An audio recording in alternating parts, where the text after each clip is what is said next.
नमस्कार दोस्तों, स्वागत है आपका हमारे चैनल त्रिनेत्र ज्ञान में। गरुड़ पुराण अध्याय 14। गरुड़ भगवान जी से पूर्ण जन्म के बारे में पूछते हैं। पाप करने पर भी परमात्मा की प्राप्ति कैसे होती है? भगवान ने कहा, हे गरुड़, मृत के पश्चात तुरंत और बिल्ब दोनों प्रकार से दूसरे शरीर में प्राणी प्रविष्ट होता है। जो ज्योतिष स्वरूप जीव आत्मा विद्यमान रहता है, वह मृत के बाद प्रेत आत्मा शरीर धारण कर लेता है और 10 गात्र से जो पिंड दान दिए जाते हैं उससे पिंडज शरीर बनता है। इस पिंडज शरीर से प्रेत शरीर एकाकार हो जाता है। कोई कोई जीव आत्मा पिंडज शरीर बिल्ब से प्राप्त करता है, क्योंकि मृत के बाद वह कर्म के अनुसार यमलोक में जाता है। चित्रगुप्त की आज्ञा से वह वहाँ के नरक भोगता है। वहाँ की यताओं को जेल के पश्चात उसे पशु पक्षी कीट आदि की योनि प्राप्त होती है। प्राणी जिस शरीर को ग्रहण करता है उसी शरीर के मोह वश ममता हो जाती है। शुभ कर्मों के फल भोग कर वह मुक्त हो जाता है। गरुड़ भगवान जी से जिज्ञासा करते हैं कि बहुत से पापों को करने पर भी इस संसार को पार कर प्राणी आपको कैसे प्राप्त कर सकता है? हे पक्षीराज, मनुष्य अपने कर्म में रहकर ससिद्ध प्राप्त कर लेता है।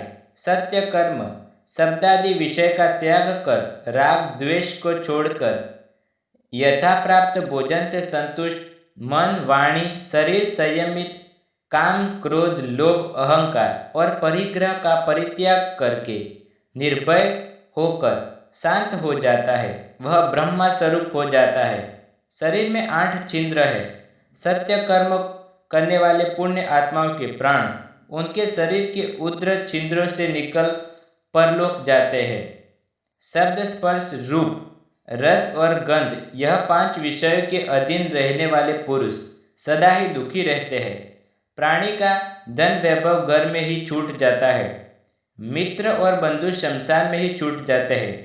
शरीर को अग्नि ले लेता है। पाप पुण्य ही उस जीव आत्मा के साथ जाता है। मनुष्य अपनी योनि में जो भी दान पुण्य करता है, वह सभी जिस जिस योनि में व्यक्ति जाता है वह दान वह उपस्थित होता है। देवता कभी काष्ठ और पत्थर की शिला में नहीं रहते, वह तो प्राणी के भाव में विराजमान रहते हैं। इसलिए सदा भाव से युक्त भक्ति का आचरण करना चाहिए। इस पृथ्वी पर दान दम और दया, यह 3 सत्य तत्व है। दीन तथा सज्जन ब्राह्मण को दान, अनाथ प्राणी का संस्कार, निर्जन प्रदेश में स्थित शिवलिंग की पूजा करोड़ों पुण्य का फल प्रदान करता है। अध्याय 15। मुक्ति पाने के उपचार। गरुड़ जी भगवान श्री विष्णु जी से पूछते हैं, हे मुक्ति प्रदान करने वाले सर्वश्रेष्ठ, इस संसार में करोड़ों जीव दिन प्रतिदिन जन्मते और मरते हैं। इसका कोई अंत नहीं है। इस संसार में सभी दुख ही नजर आते हैं, सुख भी कोई नहीं आता। किन उपाय से यह जीव मुक्त प्राप्त कर सकते हैं, आप बताने की कृपया करें। भगवान विष्णु जी ने कहा, हे पक्षीराज, मनुष्य शरीर पाकर जो आत्मा की मुक्ति के बारे में नहीं सोचता, वह मनुष्य पाप का ब्राह्मण को वध करने से भी बड़ा है। मनुष्य शरीर के बिना कोई भी प्राणी इस शरीर के महत्व को नहीं जान सकता। इसलिए इस शरीर को सुरक्षित रखकर सत्य कर्म करने अनिवार्य है। धन मकान अच्छे बुरे कर्म दोबारा से मिल सकते हैं, परंतु मनुष्य शरीर, इस शरीर की सुरक्षा अपने कर्तव्य के लिए, कर्तव्य ज्ञान के लिए और ज्ञान योग अभ्यास के लिए आवश्यक है। यह एक मुक्ति का साधन है। मूर्ख पुरुष के घर में जब आग लग जाती है तो वह कुआं खोदना शुरू हो जाता है। यह संसार दुखों की पिटारी है। जब तक मनुष्य मोह माया के चक्कर में बंधा रहता है, सदा दुखी रहेगा। खाना पीना सोना वासनाओं की तृप्ति से सभी प्राणी लिप्त है। केवल मनुष्य के पास ही विवेक है। जो विवेक से काम नहीं करता वह जानवर है। इसलिए जब तक मनुष्य का आपस में मोह मुक्ति नहीं है, मोह करना ही तो भगवान से मोह करो, जो आपके सब कष्टों को हरने वाला है। भगवान से मोह करने के लिए मन और आंखों की शुद्धता आवश्यक है। काम, क्रोध, लोभ, अहंकार यह मनुष्य के पतन के पात्र है।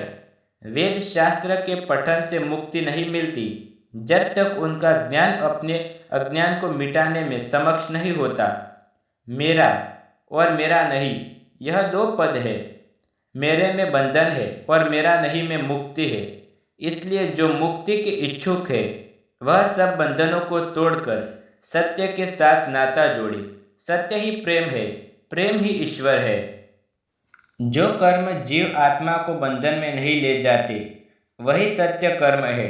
निर्वाण अथवा ब्रह्मा जी की प्राप्ति के लिए मनुष्य जब अपने जीवन के अंतिम चरण में पहुंचता है तो अपने संसार इच्छा शक्ति से अलग होकर मन में यह दृढ़ विचार करे, मैं ब्रह्मा या ओम मंत्र का ध्यान करे। इससे मन की शुद्धि होती है और आध्यात्मिक तेज आता है। जो अपना घर बार छोड़कर अंतिम सांस छोड़ने के अभिप्राय से अयोध्या, अवंतिका, मथुरा, काशी गया, कांची, द्वारिका यह 7 पवित्र स्थानों पर किसी एक पर प्राण त्यागता है उसे मोक्ष की प्राप्ति होती है। सत्य असत्य को जानने वाले ज्ञानी, सत्यकर्मी, धार्मिक वृत्ति, कर्तव्य को पालने वाले और मुझ में श्रद्धा रखने वाले सदा मुझे प्रिय लगता है। हे पक्षीराज, मैंने सभी सिद्धांत भली प्रकार से आपको कहे और कुछ जानने की इच्छा हो तो कहे। प्रभु के मुख से यह वचन सुनकर और अपने प्रश्न के उत्तर से प्रसन्न गरुड़ ने जगदीश्वर को प्रणाम किया और कहा, प्रभु आपने अपने मधुर वचन से मेरा बहुत बड़ा संदेह दूर कर दिया है। मेरे मन की मलिनता को दूर हो गई है। इतना कहकर उन्होंने भगवान जी से विदा ली और केशव मुनि के आश्रम में चले गए। श्री हरि जिनका नाम लेने मात्र से सभी दुख और श्राप से मुक्ति मिलती है, ऐसे दयालु भगवान की आपने श्रद्धालु भक्त पर सदा कृपा दृष्टि बनी रहे। ओम नमो नारायण। दोस्तों, यह वीडियो पसंद आए तो वीडियो को लाइक, शेयर, कमेंट करें। धन्यवाद।